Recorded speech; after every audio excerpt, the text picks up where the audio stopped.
اور ٹنڈولایار میں سیوریج کا نظام درہم برہم ہو گیا. مختلف مقامات پر پانی جمع ہے. سڑکیں تالاب کا منظر پیش کرنے لگی ہیں. ضلع انتظامیہ کے دعوے دھرے کے دھرے رہ گئے ہیں. علاقہ مکین گندے پانی کی نکاسی نہ ہونے کے خلاف پھٹ پڑے ہیں. تفصیلات طارق عباسی کی اس رپورٹ میں دیکھیے. کئی ماہ سے سیوریج کا پانی جمع ہونے کی وجہ سے یہاں کے جو علاقہ مکین ہے شدید پریشانی کا سامنا کرنا پڑ رہا ہے. یہاں پہ دکاندار ہوں یا کالونی کے افراد ہیں وہ شدید پریشانی کے اندر مبتلا ہو چکے ہیں. یہاں پر کئی روز سے سیوریج کا پانی جمع ہے جس کی وجہ سے آنے جانے والوں کو شدید پریشانی کا سامنا ہے. یہاں پہ ہمارے ساتھ کچھ شہری موجود ہیں, ان سے بات چیت کرتے ہیں. اس حوالے سے ان کا کیا کہنا ہے؟ شہباز کالونی کا کافی حصہ جو ہے پانی میں بھرا ہوا ہے, آپ دیکھ رہے ہو.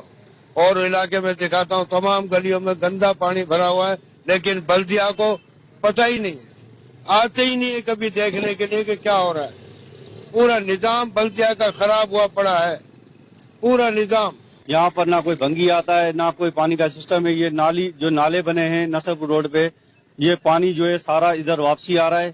جی, آپ نے یہاں کے شہریوں کی بات سنی. شہری کا یہی کہنا تھا کہ انتظامیہ کو ہم نے کئی بار درخواستیں دے چکے ہیں مگر انتظامیہ کے کانوں سے جوں تک نہیں رہی. مگر یہاں کے جو شہری ہے وہ شدید پریشانی کے اندر مبتلا ہے. صبح کے وقت بچوں کو آنے جانے والے کے تو شدید پریشانی کا سامنا کرنا پڑتا ہے. مگر یہاں پہ جو انتظامیہ ہے مکمل طور پر اس سیوریج سے پانی کو ختم کرنے میں ناکام نظر آتی ہے.